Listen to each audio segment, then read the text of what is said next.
जय हिंद दोस्तों। स्वागत है आपका हमारे YouTube चैनल ज्ञान आरबीएल में।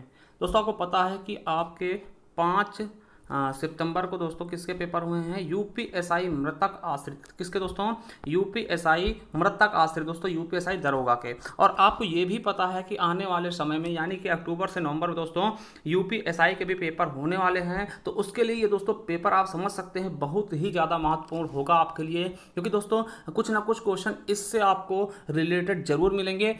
और खास करके दोस्तों जो ये पेपर हम सॉल्व कराने जा रहे हैं, मतलब कि मूल विधि और दोस्तों कॉन्स्टिट्यूशन यानी संविधान के मतलब सामान्य ज्ञान वाला पोर्शन, यहाँ से दोस्तों बहुत ही अच्छे क्वेश्चन पूछे गए हैं, बिल्कुल अच्छे लेवल के। दोस्तों एक एक क्वेश्चन के हम जड़ तक जाएंगे और उनको समझने की कोशिश भी करेंगे दोस्तों। तो टोटल 40 क्वेश्चन है, ठीक है, इनको सॉल्व करेंगे दोस्तों। उसके पहले हम बता दें किसका हमने सभी पार्ट करवा दिए, हिंदी भी करवा दिया है, ठीक है, रीजनिंग भी करवा दिया है और मैथ्स भी करवा दिया। अगर आपने नहीं देखा तो हम उनका डिस्क्रिप्शन में लिंक देंगे, या फिर आप प्ले लिस्ट पे जाइएगा, वहाँ हमने अलग से प्ले लिस्ट बना दिया है यूपीएसआई मृतक आश्रित। ठीक है, आपको एक बार दोबारा बता दें कि दोस्तों कितने क्वेश्चन, टोटल 160 क्वेश्चन है 120 मिनट में, ठीक है, और निगेटिव मार्किंग बिल्कुल नहीं है और 2.5 नंबर का एक क्वेश्चन। तो चलिए शुरू करते हैं इस वीडियो को। उसके पहले एक बार आपको बता दें कि चैनल पर पहली बार है तो सब्सक्राइब कर लीजिएगा, बेल आइकन अवश्य प्रेस करिएगा, क्योंकि दोस्तों बहुत इंपॉर्टेंट होने वाला है ये सेक्शन आपके लिए। तो चलिए दोस्तों पहला क्वेश्चन देखिए, जनरल अवेयरनेस से शुरू कर दिए हैं हम, ठीक है। शुरू करेंगे पहला क्वेश्चन।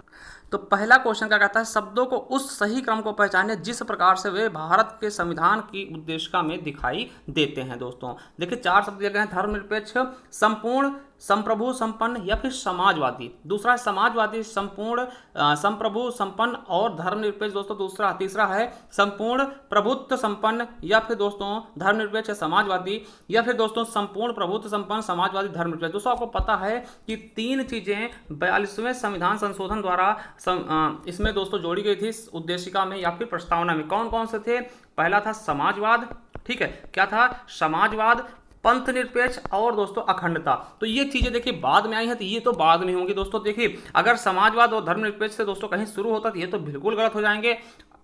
अब देखिए दोस्तों आपके पास 2 ऑप्शन बचते हैं और 2 ऑप्शन में हमको पता है कि सबसे पहला कौन सा शब्द था? समाजवाद, ठीक, कौन सा था दोस्तों? समाजवाद। तो दोस्तों देखिए धर्म पहला क्या जाएगा? संपूर्ण, प्रभुत्व, संपन्न, फिर समाजवाद, फिर धर्मनिरपेक्ष। तो हमारा डी ऑप्शन बिल्कुल राइट हो जाएगा। चलिए अगला क्वेश्चन क्या है कि संसद के दोनों सदनों द्वारा मोटर यान अधिनियम के नवीनतम संशोधन किस वर्ष पारित हुए? आपको पता है कि अभी हाल ही में दोस्तों पारित हुए थे और जो इनके दोस्तों दंड थे दोस्तों बहुत ज़्यादा बढ़ा दिए गए। जो चालान था दोस्तों हेलमेट का 2000 रुपये कर दिया गया, 100 से दोस्तों बहुत ज़्यादा बढ़ाया गया। तो आपको बता दें इनमें अगर संशोधन की बात करते दोस्तों तो 5 बार अभी तक संशोधन हो चुका है। कब कब हुआ है? 1994 में दोस्तों, 2000 में हुआ है, 2001 में हुआ है और 2015 में हुआ है और 2019 में हुआ। दोस्तों सबसे लेटेस्ट कौन सा है? 2019। मगर बच्चे गलती करके आ गए होंगे दोस्तों 2021 लगा के, ठीक है। तो आपको पता है कोरोना के समय दोस्तों ये हुआ था दोस्तों। तो चलिए हमारा सही ऑप्शन क्या जाएगा? 2019, बिल्कुल सही याद रखिएगा। चलिए अगला क्वेश्चन कौन सा? निम्नलिखित में से कौन सा विकल्प पश्चिम से पूर्व राज्यों की राजधानी शहरों को सही अनुक्रम करिए। देखो पश्चिम से इधर से आएंगे पूरब की ओर, तो आपको पता है सबसे पहला कौन सा होता है? गुजरात। तो गुजरात का गांधीनगर। चलिए उसके बाद दोस्तों बिल्कुल सही जयपुर, ठीक है, जयपुर हो जाएगा, ठीक है। अब दोस्तों उसके बाद कोलकाता आ गया। देखिए कोलकाता से पहले लखनऊ आना चाहिए, बिल्कुल दोस्तों ये गलत हो गया, ठीक है। और यहाँ भी देखिए भोपाल बाद में चला, ये भी गलत हो गया। दोस्तों पहले पे हम चलते हैं, देखिए जयपुर, बिल्कुल देखिए इसने गुजरात को हरा दिया, जयपुर बिल्कुल सही जयपुर है, क्योंकि आपको पता है राजस्थान की जयपुर है। फिर मध्य प्रदेश बिल्कुल सही, फिर लखनऊ, उत्तर प्रदेश दोस्तों, फिर कोलकाता। बिल्कुल सही ऑप्शन हमारा ए नंबर हो जाएगा, 43 का ए नंबर। सो ए ऑप्शन बिल्कुल और बिल्कुल राइट हो जाएगा। चलिए आगे बढ़ते हैं। अगला क्वेश्चन क्या है कि सूचना प्रौद्योगिकी अधिनियम 2000 की निम्नलिखित में से किस धारा को भारत ने के उच्चतम न्यायालय ने 2015 में रद्द कर दिया? आपको पता है दोस्तों कि ये आईटी की जो धारा है दोस्तों, इसमें क्या होता था, किसी का मजाक उड़ाने पर दोस्तों क्या होता था दोस्तों, आपको जेल हो जाती थी, है ना। तो वो चीज़ों को हमने बताया था, हम पढ़ा भी चुके दोस्तों इसको, ठीक है। तो दोस्तों ये किस मामले से आपको पता होगा, एक वाद आया था दोस्तों श्रेया सिंघल। क्या? श्रेया सिंघल, उन्होंने कहा था कि हमारे दोस्तों वाक एवं व्यक्ति की स्वतंत्रता छीनी जा रही है और जीने का अधिकार, ठीक है। तो श्रेया सिंघल मामला दोस्तों, श्रेया सिंघल बनाम भारत सरकार द्वारा दोस्तों ये रिट जारी किया गया था। और दोस्तों आपको बता दें कि दोस्तों 24 मार्च, डेट भी याद रखिएगा, 24 मार्च 2015 को दोस्तों इसे अवैध घोषित कर दिया गया था। कौन सी धारा थी? 66A के तहत, ठीक है। जो दोस्तों किसी की हम इंटरनेट पे आपत्तिजनक तस्वीर मतलब कि बना के डालते दोस्तों, उसके लिए दोस्तों ये धारा थी। चलिए अगला क्वेश्चन देखते हैं। अगला है, भारतीय संविधान के अनुच्छेद 248 के अनुसार राज्य सूची या समवर्ती सूची से सूचीबद्ध नहीं किए गए किसी भी मामले के संबंध में कोई कानून बनाने का अधिकार किसको होता है दोस्तों? तो ये चीज तो आपको पता होगा, ये किसे होगा दोस्तों? संसद को ही होता है दोस्तों। किसको होता है? संसद को ही होता है ऐसे कानून बनाने का अधिकार। चलिए अगला क्वेश्चन क्या है हमारा कि निम्नलिखित में से कौन सा विकल्प सोशल नेटवर्किंग साइट का उदाहरण नहीं? दोस्तों फेसबुक आपको पता होगा, दिन भर लगे रहते होंगे। ट्विटर पे दोस्तों सब कुछ ट्रेंड होता रहता है, आपको पता। गूगल प्लस भी है दोस्तों। ओपेरा मिनी ये क्या है दोस्तों? ये ब्राउजर है दोस्तों। क्या है? ब्राउजर है, ना कि एक कोई सोशल साइट है या नेटवर्क है। चलिए आगे देखते हैं कि रात में एक राजमार्ग पर कार से यात्रा कर रहा है और अचानक हाथ में बंदूक ले एक आदमी उसे रोकता है और कार की चाबी उसे सौंपने की धमकी देता है, उसका स्मार्टफोन भी छीन लेता है। अंततः सड़क पर फंसे एक को छोड़कर वह व्यक्ति कार लेकर भाग जाता है। दिए गए परिदृश्य में भारतीय दंड संहिता के अनुसार किस प्रकार का अपराध किया है दोस्तों? तो आपको पता है वो क्या कर रहा है दोस्तों? वो लूटपाट कर रहा है। क्या कर रहा है दोस्तों? लूटपाट कर रहा है दोस्तों। याद रखिएगा क्या कर रहा है? तो लूटपाट कर रहा है दोस्तों, किसी से छीन रहा है दोस्तों। धारा कौन सा है? धारा 390 दोस्तों। क्या? 390 लूटपाट, और इसके हिसाब से दंड दोस्तों किसमें है? तो 392 में दोस्तों। ठीक है, चलिए लूटपाट कर रहा है। चलिए अगला है, मौलिक अधिकार के रूप में स्वतंत्रता के अधिकार के बारे में कौन सा दोस्तों विकल्प गलत है? दोस्तों आपको बताओ स्वतंत्रता के अधिकार के बारे में कौन सा विकल्प क्या है? गलत है दोस्तों। वाक्य एवं व्यक्ति स्वतंत्रता दोस्तों 19A में आपको पता है। ठीक है दोस्तों, 19A में दोस्तों 6 स्वतंत्रताएं अलग से दी गई हैं, तो ये तो बिल्कुल सही है दोस्तों। भारत में किसी भाग में निवास करना बिल्कुल सही है दोस्तों। संगम और संघ बनाने स्वतंत्रता बिल्कुल सही। देखिए ये तो एकदम समझदार वाली बात है कि ये शस्त्रों के साथ कहीं भी इकट्ठा नहीं हो सकते, शस्त्र के साथ कहीं इकट्ठा होने की अनुमति बिल्कुल भी नहीं दोस्तों। तो हमारा बी ऑप्शन क्या होगा? बिल्कुल गलत हो जाएगा दोस्तों। ठीक है, ये दोस्तों 19 के तहत दोस्तों मिलती है हमें 6 स्वतंत्रताएं अलग से। ठीक है, तो ये भी याद रखेंगे, बिल्कुल सही ऑप्शन क्या हो जाएगा हमारा? बी नंबर, ये गलत हो जाएगा। ठीक है, चलिए अगला क्वेश्चन का, निम्नलिखित में से किस मामले में उच्चतम न्यायालय के फैसले को भारत की अनुसूचित जाति और अनुसूचित जनजाति के आरक्षण की संवैधानिकता को कायम रखने के लिए एक ऐतिहासिक निर्णय लिया गया? देखिए हमने अभी यूपीएससी का प्रीवियस ईयर पेपर सॉल्व कराया था दोस्तों, उसमें बताया भी था ये क्वेश्चन दोस्तों। किसमें? इंदिरा साहनी बनाम भारत संघ द्वारा। किसमें? इंदिरा साहनी बनाम भारत संघ द्वारा दोस्तों ये कहा गया दोस्तों। अगर MC मेहता के बारे में बताएं तो इन्होंने गंगा प्रदूषण के बारे में दोस्तों अपनी रिट याचिका दायर की थी दोस्तों। क्या? गंगा प्रदूषण यानी स्वास्थ्य संबंधित दोस्तों इन्हीं के द्वारा किए गए। और दोस्तों लिली थॉमस जो है दोस्तों, इसमें कहा गया कि जो कोई भी सांसद हो या विधायक हो दोस्तों, वो अगर 2 साल से ज्यादा उसको सजा होती दोस्तों तो उसकी सदस्यता हमेशा के लिए रद्द कर दी जाएगी, जैसे लालू के साथ हुआ था दोस्तों। ठीक है, और मिनरवा मिल मामले दोस्तों आपको पता है, इसके द्वारा क्या किया गया था? जो दोस्तों आपातकाल लगाए गए थे दोस्तों, ठीक, उसको क्या किया गया था? उसको चुनौती देने के लिए, ठीक, हाई कोर्ट में चुनौती, सुप्रीम कोर्ट में चुनौती देने के लिए दोस्तों ये मामला आया था। ठीक है, चलिए अगला क्वेश्चन देखते हैं। तो इसका बिल्कुल सही क्या हो जाएगा? इंदिरा साहनी बनाम भारत संघ। चलिए 50वां क्वेश्चन क्या है? निम्नलिखित में से किस विकल्प ने भारत में यौन उत्पीड़न निवारक अधिनियम के अधिनियमन की नींव रखी थी दोस्तों? तो आपको पता होगा विशाखा गाइडलाइन दोस्तों। कहां का? राजस्थान का मामला था। ठीक है, विशाखा गाइडलाइन दोस्तों, राजस्थान। ठीक, यौन शोषण दोस्तों अगर कार्यस्थल पर दोस्तों मान लिया कोई लड़की कहीं पर दोस्तों काम करने आती है, उसके साथ अगर यौन उत्पीड़न होता दोस्तों, उसके लिए ये गाइडलाइन जारी की गई थी दोस्तों, कि कोई अकेली महिला नहीं होगी दोस्तों, है ना, ये चीजें। अगला क्वेश्चन है, किसी पदार्थ की द्रव अवस्था के लिए निम्नलिखित में से कौन सा कथन गलत है? देखिए द्रव आपको पता है कि ठोस, द्रव, गैस, वैसे अवस्थाएं और भी होती है दोस्तों, मगर मुख्यतः 3 होती हैं, जिनमें से देखिए द्रव के बारे में क्या कहा गया है? कण तरल पदार्थों में शिथिल रूप में पैक होते हैं। बिल्कुल सही एकदम, तो शिथिल मतलब ज्यादा तेजी से जुड़े नहीं होते ना। अगला है, द्रवों में एक निश्चित आयतन और निश्चित आकार दोनों होते हैं दोस्तों। बिल्कुल गलत है, द्रवों में एक निश्चित आयतन नहीं होगा। आप मान लिया कि पानी दोस्तों द्रव है, उसको आप ग्लास में डालेंगे, ग्लास का आकार ले लेगा, थाली में डालेंगे, थाली का। दोस्तों ये बिल्कुल गलत होगा, हमें और आगे पढ़ने की आवश्यकता ही नहीं, हमारा बी ऑप्शन बिल्कुल मिल गया है। चलिए आगे देखते हैं, किंगस्टन में 1 मिनट में 100 मीटर दौड़ने के बाद निम्नलिखित में से कौन सा इतिहास में विश्व की दूसरी सबसे तेज दौड़ने वाली महिला बन गई है दोस्तों? तो आपका उनका नाम पता होना चाहिए। जमाइका के हैं दोस्तों, जहां के हुसैन बोल्ट थे। क्या नाम उनका? सेली एंड फ्रेजर प्राइस दोस्तों। क्या? सेली एंड फ्रेजर प्राइस दोस्तों, बिल्कुल सही ऑप्शन हमारा सी हो जाएगा। चलिए आगे देखते हैं कि भारतीय संविधान के अनुसार कौन सा मुख्य चुनाव आयुक्त की नियुक्ति करता दोस्तों? तो कौन है जो मुख्य चुनाव आयुक्त की नियुक्ति करेगा, इसके बारे में आप बताइएगा। सबसे पहली चीज की मुख्य चुनाव आयुक्त है कौन दोस्तों? तो इस समय सुशील चंद्रा जी हैं। इनकी दोस्तों कार्यकाल कितने समय का होता है? 6 वर्ष या 65 वर्ष, जो भी जल्दी कंप्लीट हो जाए उसी पे ये टिके हुए होते हैं दोस्तों, और इन पर भी महाभियोग लगाया जा सकता है, ठीक, जैसे राष्ट्रपति पे लगता है 61 के तहत दोस्तों, ठीक है। तो चलिए दोस्तों बात करते हैं कौन करता है नियुक्ति दोस्तों, तो आपको पता भी होगा इसके बारे में भी कि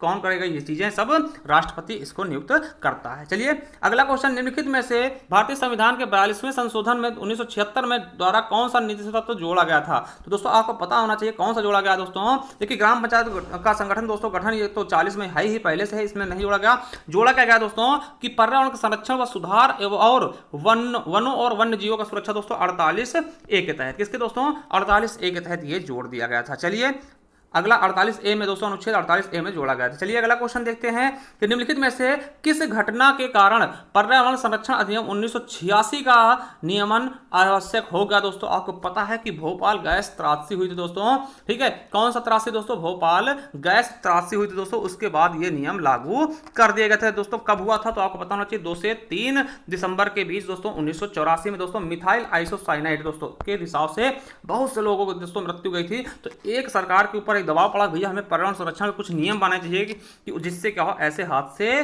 बाद में ना हो दोस्तों, ठीक है। चलिए सी ऑप्शन बिल्कुल राइट। चलिए अगला है कि संविधान का अनुच्छेद 21A भारत के नागरिकों को महत्वपूर्ण मौलिक अधिकारों में से एक अधिकार से संबंधित है, जो कि नीचे दिए गए विकल्प को पहचानिए दोस्तों। कौन सा है, शिक्षा का अधिकार दोस्तों। 21 से बाद में जोड़ा गया शिक्षा का अधिकार दोस्तों, ये आपके लिए मोस्ट इंपॉर्टेंट, और यही क्वेश्चन आपके पेट में भी पूछा गया था, ठीक है, पेट में भी यही क्वेश्चन पूछा गया। चलिए अगला क्वेश्चन क्या है आपका कि जुलाई 2021 तक भारत में कितने प्रशासनिक जिले हैं दोस्तों। तो आपको पता होना चाहिए कितने जिले हैं दोस्तों, 75 जिले हैं दोस्तों, 18 मंडल हैं और 17 नगर निगम है दोस्तों। ये चीजें आपको बिल्कुल अच्छे से पता होना चाहिए। उत्तर प्रदेश अगर आप पढ़ रहे हैं तो दोस्तों कितने हैं, 75 जिले हैं, ठीक है। चलिए अगला क्वेश्चन कहते हैं कि भारतीय संविधान के अनुच्छेद 155 के अनुसार राज्यपाल राज्य सरकार के प्रमुख को कौन नियुक्त करता है दोस्तों। 155 में किसकी नियुक्ति दोस्तों, राज्यपाल की। कौन करता है तो राष्ट्रपति के प्रसाद पर्यंत ही वो काम भी करता है दोस्तों, ठीक है। किसके पर्यंत दोस्तों, किसके प्रसाद पर्यंत दोस्तों, राष्ट्रपति जब चाहेगा उसको बुला भी लेगा, ठीक है। और आपको पता है कि जब दोस्तों क्या राष्ट्रपति शासन लगता है तो राज्यपाल ही उस राज्य को संभालता है। चलिए अगला क्वेश्चन क्या है,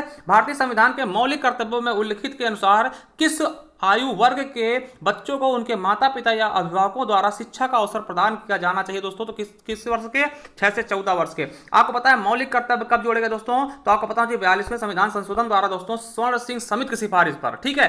कब, 42वें संविधान संशोधन द्वारा स्वर्ण सिंह समिति की सिफारिश पर। मगर दोस्तों ये लागू कब से हुआ, तो 3 जनवरी 1977 से। देखिए 76 में लाए गए और 77 3 जनवरी से लागू हो गए, ये भी याद रखेंगे। और दोस्तों एक जो ये वाला दिया गया है 6 से 14 वर्ष के बच्चों को, इसको दोस्तों बाद में जोड़ा गया, क्योंकि पहले 10 थे फिर एक जोड़ा गया। देखिए पहले 42 में 10 जोड़े गए दोस्तों, और मूल संविधान में बिल्कुल नहीं थे, तो एक जो जोड़ा गया बाद में जो पूछा गया दोस्तों 6 से 14 वर्ष के बच्चों को शिक्षा के बारे में, तो ये 86वां संविधान संशोधन 2000 द्वारा जोड़ा गया, 2002 द्वारा जोड़ा गया ना, 86वां संविधान संशोधन 2002 द्वारा जोड़ा गया 6 से 14 वर्ष के बच्चों को निःशुल्क शिक्षा। चलिए अगला क्वेश्चन क्या कहलाता दोस्तों कि वित्तीय बाजारों में क्रेडिट रेटिंग है ना, क्रेडिट रेटिंग एजेंसियों उधारकर्ताओं के लिए पैसे उधार लेना आसान बनाने और दाताओं के लिए उधार देने के निर्णय सूचित निर्णय लेने के लिए महत्वपूर्ण भूमिका निभाती है। निम्नलिखित में से सभी भारतीय क्रेडिट बैंक एजेंसी रेटिंग एजेंसियां हैं, इस सिवाय इसके दोस्तों कौन सा नहीं है दोस्तों, तो आपको बता दें एसबीआई कैपिटल मार्केट लिमिटेड ये नहीं है। चलिए अगला क्वेश्चन देखते हैं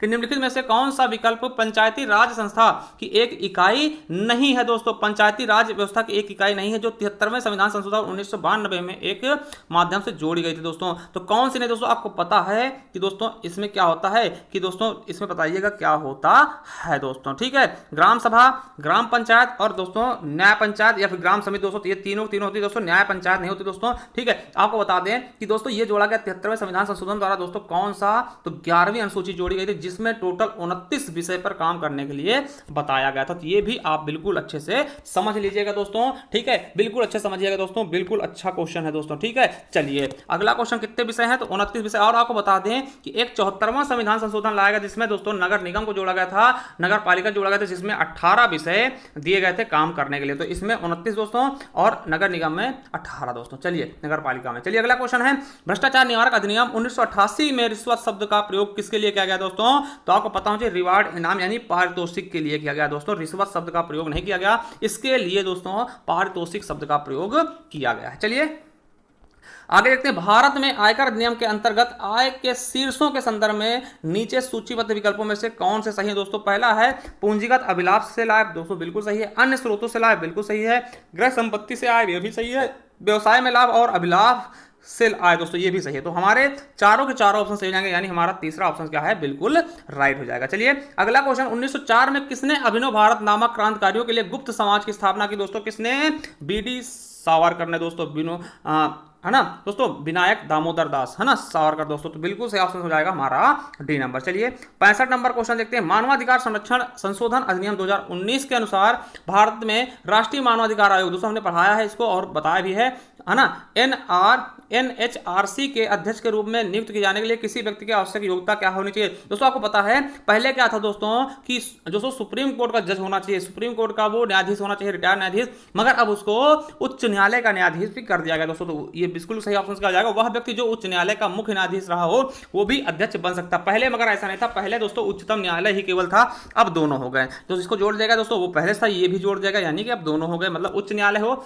या उच्चतम न्यायालय हो, उसका रिटायर्ड जज दोस्तों बन सकता है। जैसे कि आपको पता है कि वर्तमान में अगर पूछ लिया जाए, क्या दोस्तों वर्तमान में पूछ लिया जाए कि दोस्तों राष्ट्रीय मानवाधिकार आयोग के अध्यक्ष अभी कौन है दोस्तों, तो आपको पता होगा अरुण कुमार दोस्तों, वो देखिए। और जो अरुण कुमार दोस्तों, वो दोस्तों सुप्रीम कोर्ट के जज नहीं है दोस्तों, नहीं, ये हाई कोर्ट दोस्तों, ये हाई कोर्ट के पूर्व जज थे ना, ये देखिए समझिएगा, ठीक है, ये समझ लीजिएगा अरुण कुमार, ठीक, वर्तमान में अरुण कुमार, इतना याद रखिएगा, ये क्वेश्चन आपके एग्जाम में पूछा जा सकता है। चलिए अगला है कि संघ लोक सेवा आयोग यूपीएससी के आयोग द्वारा किसी किए गए कार्यों की रिपोर्ट प्रतिवर्ष किससे प्रस्तुत करना चाहिए। तो दोस्तों किसको करना चाहिए, भारत के राष्ट्रपति को दोस्तों, किसको, भारत के राष्ट्रपति को। चलिए अगले क्वेश्चन की तरफ बढ़ते हैं। तो दोस्तों हमारा अगला क्वेश्चन क्या है, जनसंख्या वृद्धि के प्रतिक्रिया में 1952 में परिवार नियोजन के प्रति जागरूकता बढ़ाने के लिए मास मीडिया अभियान शुरू करने वाला विश्व का पहला देश कौन सा बना था दोस्तों, तो ये अपना भारत ही था। याद रखें कौन सा दोस्तों, तो भारत ही था अपना विश्व का पहला देश जो कि मास मीडिया अभियान लागू किया था ना, शुरू किया था। चलिए अगला क्वेश्चन है, राष्ट्रीय सुरक्षा अधिनियम 1980 के उद्देश्य से गठित सलाहकार बोर्ड के अध्यक्ष के रूप में नियुक्त होने वाले के लिए आवश्यक योग्यता क्या होना चाहिए दोस्तों। तो क्या होना चाहिए, इसके बारे में बिल्कुल अच्छा क्वेश्चन है दोस्तों। तो क्या होना चाहिए, वो उच्च न्यायालय के पूर्व न्यायाधीश हो दोस्तों, क्या होना चाहिए, उच्च न्यायालय के पूर्व न्यायाधीश हो दोस्तों। देखिए ये मत समझिएगा उच्च न्यायालय के पूर्व मुख्य न्यायाधीश, तो ये गलत हो जाएगा दोस्तों, यही हमारा बिल्कुल राइट होगा। तो ए ऑप्शन बिल्कुल और बिल्कुल राइट समझ लीजिए। चलिए अगला क्वेश्चन, संपत्ति के अधिकार के संदर्भ निम्नलिखित में से कौन सा कथन सही है दोस्तों। तो 19 देखिए अनुच्छेद 19A के तहत तो दोस्तों 19 के तहत दोस्तों ये मौलिक अधिकार है दोस्तों, ये पहले था मगर अब नहीं है, तो इससे गलत कर देंगे। 31A के तहत दोस्तों 31A में मौलिक अधिकार कोई मतलब ही नहीं दोस्तों, ठीक है, समझिएगा। 300A ये दोस्तों बिल्कुल सही है दोस्तों, इसे 19A से हटा करके 300A में रख दिया गया है, 19 से हटा करके आर्टिकल 19 से हटा करके दोस्तों, ठीक है, 300A में रखा गया और एक कानूनी अधिकार हो गया है दोस्तों। ये आपको पता होना चाहिए 44वें संविधान संशोधन द्वारा दोस्तों, ये आपका बिल्कुल राइट आंसर हो जाएगा।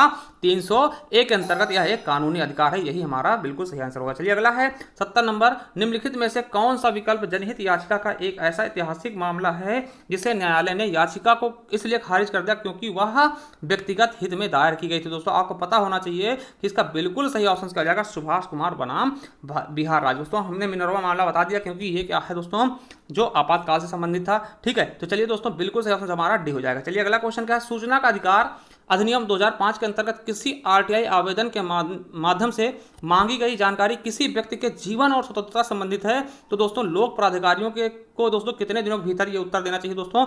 आपको पता है कि दोस्तों अगर ऐसे नॉर्मल केस है दोस्तों 30 दिन हो जाता, मगर यहाँ पे पूछा गया है जीवन और स्वतंत्रता संबंधित दोस्तों, तो 2 दिन के अंदर यानी 48 घंटे के भीतर दोस्तों। तो हमारा डी ऑप्शन बिल्कुल राइट हो। देखिए अगर नॉर्मल पूछता तो 30 दिन होता, मगर यहाँ पे दोस्तों पूछा क्या गया है कि जीवन और स्वतंत्रता के मामले में दोस्तों 2 दिन हो जाएगा, बिल्कुल राइट। चलिए अगला क्वेश्चन है, वर्ली लोक चित्रकला की उत्पत्ति भारत के निम्नलिखित में से किस क्षेत्र में हुई दोस्तों। तो आपको पता होना चाहिए महाराष्ट्र की है, कहाँ की, महाराष्ट्र की उत्तरी सह्याद्री पर्वतमाला दोस्तों। ये वर्ली का दोस्तों एक जनजाति टाइप की है महाराष्ट्र की दोस्तों, उन्हीं द्वारा इसकी खोज की गई है, ठीक है। चलिए आगे देखते हैं कि लोकसभा वयस्क मताधिकार के आधार पर प्रत्यक्ष चुनाव द्वारा चुने गए लोगों के प्रतिनिधियों से बनी भारतीय संविधान के अनुसार दोस्तों, है ना, लोकसभा में राज्यों की प्रतिनिधित्व करने वाले सदस्यों की अधिकतम संख्या क्या होगी दोस्तों। देखिए ये क्या कहा गया है, प्रत्यक्ष रूप से चुने गए दोस्तों, लोकसभा वयस्क मताधिकार प्रत्यक्ष रूप से चुने गए लोगों के प्रतिनिधि से बनी दोस्तों। तो इसका बिल्कुल सही ऑप्शन क्या जाएगा 550 दोस्तों। आपको पता है कि इसमें 2 एंग्लो इंडियन की नियुक्ति करता था दोस्तों, वो तो हटा ही दिया गया है,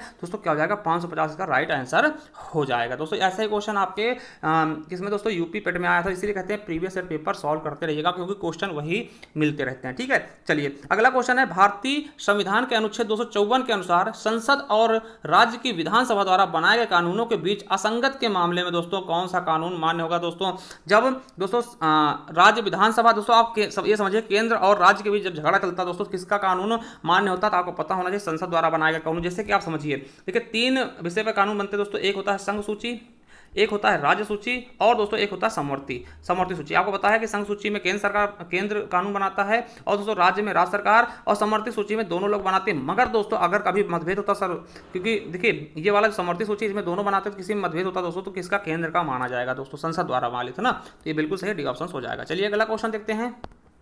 नेक्स्ट क्वेश्चन क्या है, वाणिज्य और उद्योग मंत्रालय के अनुसार निम्नलिखित में से कौन सा राज्य जनवरी 2020 तक का सबसे बड़ा कॉफी उत्पादक। दोस्तों कॉफी उत्पादक दोस्तों आपको पता है कर्नाटक, ठीक है, और चिकमगलूर दोस्तों पहाड़ी दोस्तों आपको पता है बाबा बुदन की पहाड़ी वो बहुत ज़्यादा फेमस है, कहाँ दोस्तों कर्नाटक की।